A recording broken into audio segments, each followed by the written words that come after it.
ఐక్యత V1 conversion V1 conversion V1 conversion V1 conversion ఒకే సంస్థలో ఒకే రోజు ఒకే సంస్థలో ఒకే రోజు ఒకే సంస్థలో ఒకే రోజు కార్మికుల ఐక్యత వర్ధిల్లాలి విద్యుత్ కార్మికుల ఐక్యత వర్ధిల్లాలి విద్యుత్ కార్మికుల ఐక్యత వర్ధిల్లాలి విద్యుత్ కార్మికుల ఐక్యత వర్ధిల్లాలి ఒకే సంస్థలో ఒకే రోజు కార్మికుల ఐక్యత వర్ధిల్లాలి కార్మికుల V1 conversion V1 conversion artisan వద్దురా కన్వర్షన్ ముద్దురా ఆర్టిజన్ వద్దురా కన్వర్షన్ ముద్దురా ఆర్టిజన్ వద్దురా కన్వర్షన్ ముద్దురా కార్మికుల ఐక్యత వర్ధిల్లాలి కార్మికుల ఐక్యత వర్ధిల్లాలి కార్మికుల ఐక్యత వర్ధిల్లాలి V1 conversion V1 conversion V1 conversion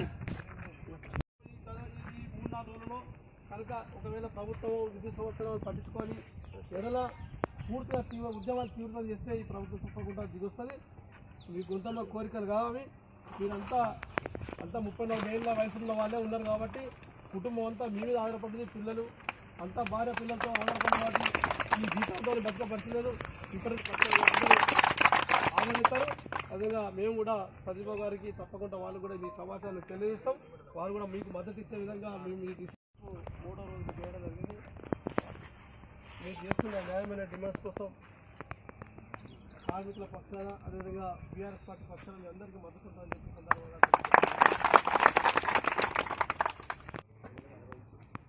మీ రాష్ట్ర జేఏసీ ప్రధానమైన డిమాండ్లను పెట్టడం జరిగింది. ఎందుకంటే ఉద్యోగ భద్రత కావాల్సిన అవసరం ఉన్నది. ఒక పెద్ద విద్యుత్ సంస్థలో పనిచేయడం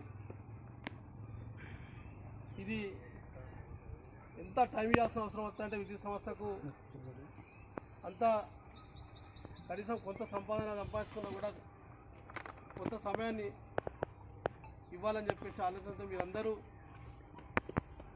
ఈ ప్రధానమైన డిమాండ్లలో అనేక రోజులుగా కష్టాలు పడుతున్నారు. ఇప్పుడే అన్న చెప్పినట్టు ఎస్పీఎం కార్మికులు కూడా రావాల్సిన అవసరం, ఎందుకంటే వాళ్ళు కూడా ప్రధానమైన డిమాండ్ వాళ్ళకు కూడా ఉన్నది కాబట్టి ఒక ట్రాన్స్ఫర్ 2 ట్రాన్స్ఫర్లు చేస్తే కమిషన్ కాకుండా ప్రధానంగా ఒక విద్యుత్ సంస్థనే ఒక కనీస వేతనం ఇస్తే వాళ్ళు కూడా కొంత బాగుపడే పరిస్థితి ఉంటుంది.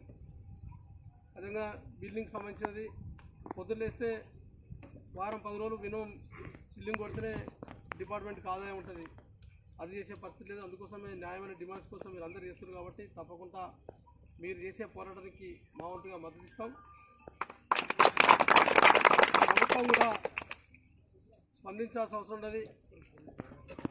విద్యుత్ ఇంత పెద్ద రాష్ట్రంలో ఇంత పెద్ద ఎత్తున ఉద్యమం జరుగుతుంటే ఈ రాష్ట్ర ప్రభుత్వం కూడా పట్టించుకునే పరిస్థితి లేదు. ఇప్పటికైనా పిలవాల్సిన అవసరం అని చెప్పేసి సందర్భంగా కాంగ్రెస్ ప్రభుత్వాన్ని డిమాండ్ చేస్తున్నాం. మన దగ్గర కూడా గౌరవ మంత్రి పొన్నం ప్రభాకర్ గారు ఉండడం జరిగింది. రాష్ట్రంలోనే మంత్రివర్గంలో ఒక చురుకైన మంత్రిగా పనిచేస్తున్నారు. వాళ్ళు కూడా ఈ సందర్భంగా విజ్ఞప్తి చేస్తున్నాం. మీ న్యాయమైన డిమాండ్స్ను ప్రభుత్వం దృష్టి తీసుకోవాల్సిన అవసరం ఉంటుంది. డిపార్ట్మెంటల్ దృష్టి తీసుకెళ్ళి మిమ్మల్ని చర్చలు పిలిచి మీ సమస్యల పరిష్కారం కోసం కృషి చేయాలని చెప్పి ఈ సందర్భంగా వాళ్ళు కూడా కోరుతున్నాం. ఈ రాష్ట్రంలో మీరే కాదు, మీ పక్షాన అనేక మంది లక్షలాది మంది కార్మికులు ఉంటారు. ఇక్కడ కూడా ఉస్మానాబాద్ డివిజన్లో కూడా మీ పక్షాన రాజకీయ పార్టీలు ఉంటాయి, కార్మిక సంఘాలు ఉంటాయి. మీకు ఏ ఇబ్బందులు ఇచ్చినా కూడా మీకు ఏ సమస్యల కోసం ఈ సమస్యల కోసం పోరాటం చేస్తూ తప్పకుండా రావాలని చెప్పి మీరందరూ కోరితే తప్పకుండా మేము కూడా ఈ ప్రభుత్వంపై ఒత్తిడి ఇచ్చేందుకు డిపార్ట్మెంటల్పై ఒత్తిడి ఇచ్చేందుకు మా వంతు ప్రయత్నం కూడా చేస్తామని చెప్పి సందర్భంగా కోరడం జరిగింది. గతంలో కూడా ఆర్టీసీ కార్మికులు సమ్మె చేస్తే 64 రోజులు ఈ ప్రాంతంలో ఇది ఉద్యమాల గడ్డ, ఉద్యమాల ప్రాంతం. ఇక్కడ ఉద్యమానికి సహకరించి వాళ్ళు 64 రోజులు చేసిన సమ్మెకు ఇక్కడ రాజకీయ పార్టీలు కానీ వివిధ కార్మిక సంఘాలు కానీ సహకరించి ఉద్యమాన్ని నడిపే చరిత్ర ఉన్నది. ఇప్పుడు కూడా మీరే కాకుండా ఇదే రకంగా మీరు ఈ ప్రభుత్వం కానీ విద్యుత్ సంస్థ కానీ స్పందించకపోతే నా వంతుగా కార్మిక సంఘాలకు కూడా వాళ్ళు కూడా పిలుపునిచ్చి మీకు మద్దతు ఇచ్చే విధంగా కృషి చేస్తానని చెప్పి చెప్పడం జరుగుతుంది. మేము కూడా 2-3 రోజుల్లో డి గారికి వాళ్ళకి మా పక్షాన వినతిపత్రం ఇవ్వడం జరుగుతుంది. వాళ్ళు ఇబ్బంది చేస్తున్నారు. గౌరవ మంత్రి గారు కూడా అవసరమైతే వినతి పత్రాలను కూడా సిద్ధంగా ఉంటాం.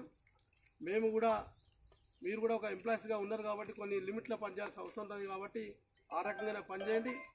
మేము ప్రజల కోసం పనిచేసే వాళ్ళం, కార్మికుల కోసం పోరాటం చేసే వాళ్ళం, న్యాయమైన సమస్యల కోసం మేము తప్పకుండా ఈ ప్రభుత్వం ఒత్తిడి ఇచ్చే విధంగా పోరాటానికి కూడా దిగుతామని చెప్పి సందర్భంగా ఇక్కడ కూడా మీ అందరినీ కోరుకోవడం జరుగుతుంది. ఎందుకోసం అంటే ఈ సమ్మె మనందరిది అనుకోని చెప్పేసి మీరందరూ భావించి ప్రతి వాళ్ళు ఎవరైతే పనిచేస్తున్నారో ఆపరేటర్గా కానీ ఎస్పీఎం పనిచేసిన కానీ బిల్లు కానీ సంబంధించి గ్రౌండ్ లెవెల్లో పనిచేసే వాళ్ళందరి న్యాయమైన డిమాండ్స్ కాబట్టి మీరు అందరం ఐక్యంగా ఉంటాం. మొత్తం పని బంద్ పెడతాం. మా ఇచ్చే రాష్ట్ర జేఏసీ ఇచ్చే పిలుపు మేరకు మా వంతుగా తప్పకుండా పార్టిసిపేషన్ చేస్తామని చెప్పేసి అందరూ భావించి రావాల్సిన అవసరం ఉంది. ఎందుకోసం అంటే ఒత్తిడి చేసి తీసుకురావడం కాదు, మన సమస్య, మన జీవితాల కోసం బాగుపడే సమస్య, మన కుటుంబం కోసం బాగుపడే సమస్య ఇది. మనం పొద్దంతా కష్టపడి పనిచేస్తున్నాం, మనకు భద్రత లేని పరిస్థితి ఉన్నది, కనీస వేతనాలు లేని పరిస్థితి ఉన్నది. ఇది బాగుపడాలంటే మనం కష్టపడాలి. ఏదో సమ్మె నడుస్తుంది రావాలి పోవాలన్నట్టు కాదు.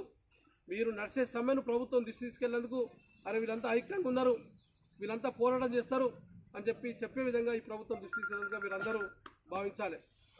రాజేరా ఎల్లేరా మల్లేరా అది రవీంద్ర రెడ్డిరా ఎల్లేరా అన్నట్టు ఉండద్దు.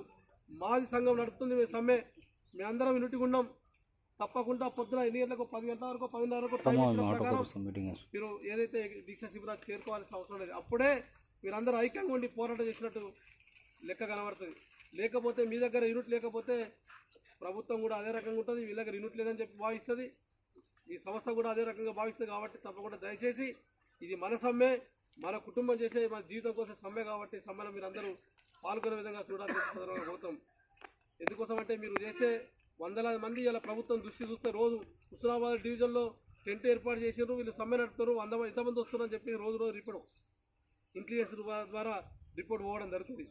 అప్పుడు మీకు ఇబ్బంది అయితే యూనిట్ లేకపోవడం వల్ల మీకు వచ్చే న్యాయమైన డిమాండ్స్ కూడా ప్రభుత్వం కానీ సంస్థ కానీ కొంత పరిష్కరించడం కూడా ఆలస్యం చేసే పరిస్థితున్నది.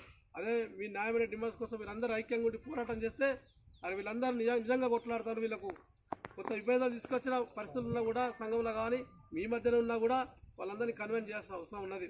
ఎందుకోసం అంటే